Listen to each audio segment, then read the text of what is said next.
She stood there with her arms crossed, sunglasses on, blocking the sun but not her attitude. "You can't park that junk here," she barked. I looked up from under the hood of the old Rolls Royce Silver Cloud, grease on my hands, sweat on my neck. "Junk," I said quietly. "Ma'am, this is a 1961 Rolls Royce.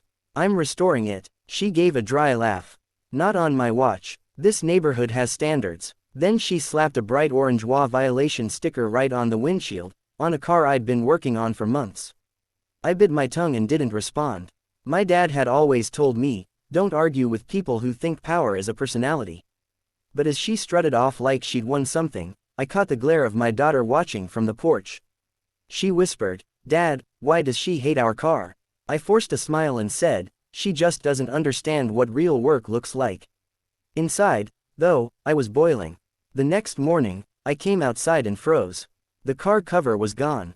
The Silver Cloud was sitting in the open, the hood bent, and a handwritten sign was taped to the windshield, "Property of the HOA, under seizure."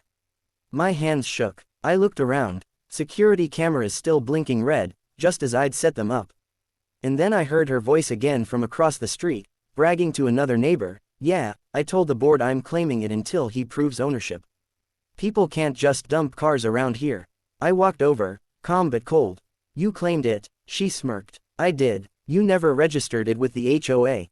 It's abandoned property now." I took a slow breath and said, "You might want to choose your words carefully, Karen.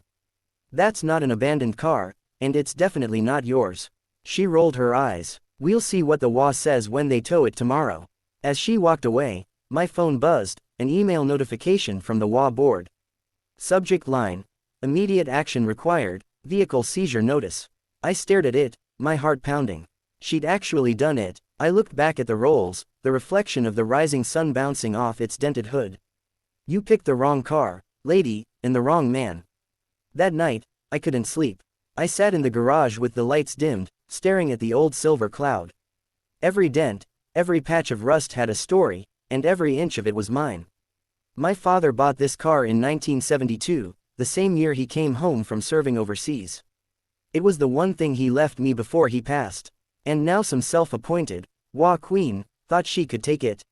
Not a chance. At around midnight, I checked the security footage. I slowed it down, and there she was. Karen, sneaking across my driveway with a flashlight, taking photos of the car from every angle. She even lifted the tarp halfway off and snapped the VIN number. Then she looked straight into my camera, smirked, and walked away like she owned the place. By morning, the tow truck showed up. I stepped outside before they could hook the car. The driver scratched his head, saying, "Ma'am, from the HOA said this is community property now." Karen stood on the sidewalk sipping coffee, pretending she was some kind of hero. "Touch that car, and you'll regret it," I said evenly. The driver hesitated. "Sir," she said, "she's not the owner." "I am," I cut in, holding up a thin brown folder. "And this," I said, "is the original title, signed and notarized by my father himself." Karen scoffed. "You forged that. I already filed an HOA claim. You can't stop it." That's when I pulled out my phone and pressed play on the security footage. Her face drained of color as she watched herself trespassing at midnight, snooping around like a thief. "You broke into my property, Karen," I said quietly. "That's a federal offense." But she wasn't done. She turned to the tow driver and said, "He's lying. He's under HOA violation. Call the cops, now." And that's when the real twist began, because the cops she called weren't coming to help her. 2 patrol cars pulled up within minutes, lights flashing blue across my driveway. Karen stood tall, pointing at me like she'd just caught a criminal. "That's him, officer. He's storing illegal property on community land," she shouted dramatically. I stayed calm, arms crossed, waiting for her to finish her performance. One of the officers, a tall man with a badge that caught the sunlight, stepped forward. "Sir, is this your vehicle?" Before I could answer, Karen jumped in, "It's not his. He's been warned by the HOA several times. That car belongs to the community now." The officer looked at her slowly, then turned back to me. "You have proof of ownership." I handed him the folder. He opened it, studied the papers, and nodded. "This looks legitimate. The VIN matches." Karen's smile cracked a little. "No, that's fake. He probably printed that online." The officer didn't even look at her this time. "Ma'am, we can verify this with the DMV system right now." She folded her arms, muttering something about knowing the law, but her voice was shaking. While the officer radioed in the VIN, the other one glanced at me and said quietly, "She's been calling us all week about you. Says you're a rule breaker." I smiled faintly. "Let me guess, she didn't mention the part where she trespassed on my property." He raised an eyebrow. "You got proof of that?" I turned my phone toward him and played the midnight footage, Karen creeping around with her flashlight, touching the car, writing down numbers. The officer's expression went stone cold. "That's not good," he said. "She's on your driveway." The first officer came back after the VIN check. "The car is registered to him," he said firmly. "And has been for over a decade." Karen's mouth fell open. "That can't be right. I'm the HOA president. I have authority here." The officer turned to her and said the one line that made the entire street go silent. "Ma'am, HOA rules don't override the law. You just trespassed on private property." Her coffee cup slipped from her hand and shattered on the pavement. But even then, she didn't back down. She whispered, "You'll regret this. You don't know who you're messing with." I looked at her, calm as ever, and said, "Actually, you don't know who you're messing with." Because what she didn't know was that before I started restoring cars, I used to investigate HOA fraud cases for the county. The look on her face was priceless, confusion mixed with fear. For the first time, Karen didn't have a comeback. I let the silence hang in the air, then said quietly, "You remember that big HOA audit last year? The one where 3 board members got arrested for misusing community funds?" She blinked. "What does that have to do with?" "I led that investigation," I interrupted. "You might want to think carefully before you keep playing this game." The officers exchanged glances. One of them leaned toward me and asked, "You were part of that?" I nodded. "Yep, I work with the county fraud division. HOA misconduct's kinda my specialty." Karen's face drained of all color. She stepped back, stammering, I didn't know, I thought." I could almost hear her heart beating through the silence. The officer turned to her. "Ma'am, you understand impersonating authority and filing false claims is a serious matter, right?" She opened her mouth, but nothing came out. He continued, "We're going to need to file a report about your actions tonight. You'll have to cooperate." Karen snapped out of her shock and suddenly tried to spin the story. "No, wait, he's threatening me. He's lying about who he is," she shouted, waving her arms. But the more she spoke, the worse it sounded. The neighbors had started coming out, phones in hand, recording everything. One of them yelled, "Karen, you messed up this time." Another said, "She always thinks she runs the neighborhood." I didn't even need to say anything. Her own reputation was crumbling right in front of her. Still, I wanted to end it cleanly. I took a deep breath and told the officers, "I'll handle this through official channels. I've got all the footage and emails she sent. I just want her to stop harassing my family." Karen glared at me, whispering through clenched teeth, "You think this is over?" I leaned closer and said calmly, "Oh, it's far from over. Because by tomorrow morning, every single board member who supported your little stunt is going to get a call from the county office." And when she heard that, she froze completely. She knew she'd just picked a fight she couldn't win. By the next morning, the entire neighborhood was buzzing. Someone had uploaded the footage to the community group chat, Karen sneaking around my driveway, yelling at the cops, the moment she found out who I really was. It spread faster than wildfire. When I stepped outside to get the mail, people actually waved at me, the same neighbors who used to avoid me because of her. The HOA office looked like a war zone that day. My inbox was full of panic emails from board members begging me not to press charges. "It was a misunderstanding," they wrote. "Karen acted on her own." But I knew better. I'd seen the signatures, the fake forms, and the emails she used to approve that so-called vehicle seizure. I sent a short reply to all of them, "Investigation initiated. Cooperate fully." By noon, I drove the Rolls Royce, freshly polished, right through the neighborhood. Karen was standing by her driveway, pretending to garden, her hands trembling as she trimmed flowers that didn't even need cutting. When she saw the car, she froze. I stopped in front of her house, rolled down the window, and said, "Still think it belongs to the HOA?" She swallowed hard. "You embarrassed me," she hissed. "Everyone's treating me like a criminal." I looked at her calmly. "Maybe that's because you acted like one." I paused, then added, "You tried to steal something that wasn't yours. You lied. You used power to humiliate people. That ends now." Her eyes filled with tears, but she tried to hide it with anger. "You ruined my reputation," she said quietly. I gave her a small nod. No, Karen, you did that all by yourself. Then I drove off slowly, the silver cloud gleaming in the sun like justice on wheels. That evening, the county confirmed what I already knew. Karen was being removed from the HOA board permanently for fraud and harassment. As I parked the car back in my driveway, my daughter came out and hugged me. Dad, did we win? She asked. I smiled, running my hand over the car's hood. We didn't just win, I said softly. We took back what was ours. Then I looked at the camera above my garage, the one that caught everything, and whispered the line that made the whole story go viral. You can fake authority, but you can't fake ownership. A week later, the neighborhood felt different. Peaceful for the first time in months.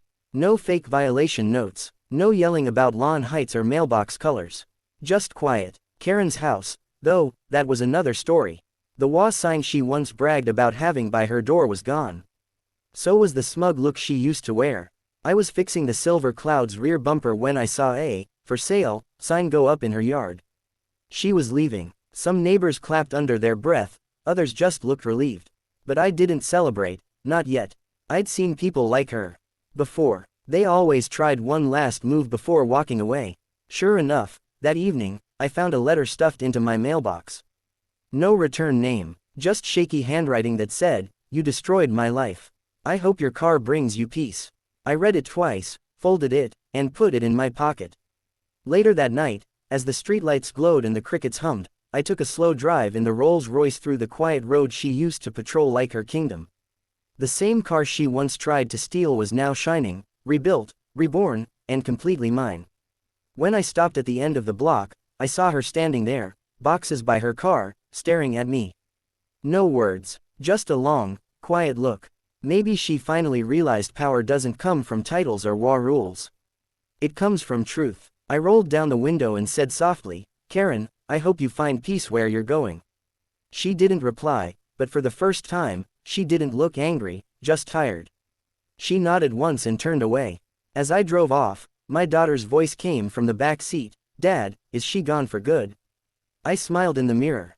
"Yeah, sweetheart, the neighborhood's safe now." And as the Rolls glided down the road, the headlights reflecting off the quiet houses, I whispered to myself, Dad would have been proud.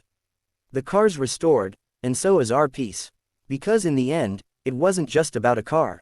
It was about standing up for what's right, even when the world tries to take it from you. The following morning, I woke up to a dozen missed calls from the HOA office, and not a single one from Karen. Word had spread that the county had opened a full investigation into her leadership, her forged documents, and even her misuse of HOA funds.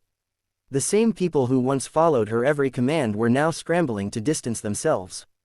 I walked outside with my coffee, taking a slow sip as I saw two official county vehicles parked near the HOA clubhouse.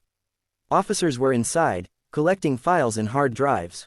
Neighbors stood on the sidewalk, whispering, phones recording. Karen's SUV was still in her driveway, but she wasn't coming out this time. By mid-afternoon, it was official, she'd been suspended indefinitely, pending charges. When she finally stepped outside, her confidence was gone. She looked smaller somehow, like all that fake power had drained out of her. As she walked toward the investigators, she caught me watching from my yard. For a second, our eyes met. I didn't smile, didn't gloat, just nodded once, like it was finally over. But then, one of the officers opened a folder and handed her a paper. She read it and froze. I couldn't hear what was said, but I knew exactly what it was, the report I filed, backed by the footage, emails, and every HOA violation she faked against me and others. She turned her head toward me and shouted, "You set me up." Her voice cracked in front of everyone. I walked closer, staying calm.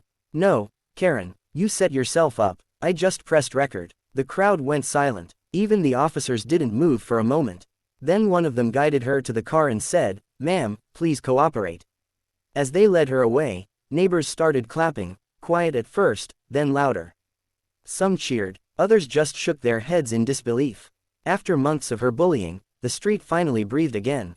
I watched the car door close, her reflection fading in the glass, and thought to myself, funny how people who think they own everything end up losing the one thing they never had, respect. I turned back toward the Rolls Royce, the sunlight gleaming across its polished hood. The car wasn't just restored now, it was redeemed. The sun was setting low that evening, painting the street gold. For the first time in months, everything was quiet, no HOA threats, no fake notices, no banging on my door. Just peace. The kind of peace that feels earned. I stood in the driveway, staring at the silver cloud. Its chrome glowed like a mirror of every moment that led here, the anger, the fights, the justice. My daughter came out with 2 mugs of cocoa and handed me one. Mom says the neighborhood looks happy again, she said softly. I smiled. That's what happens when people stop letting fear run things. The next day, the HOA held an emergency meeting to elect a new board. And to everyone's surprise, they asked me to step in as interim compliance officer. I almost laughed at the irony. The same group that once believed Karen's lies now trusted me to fix what she broke.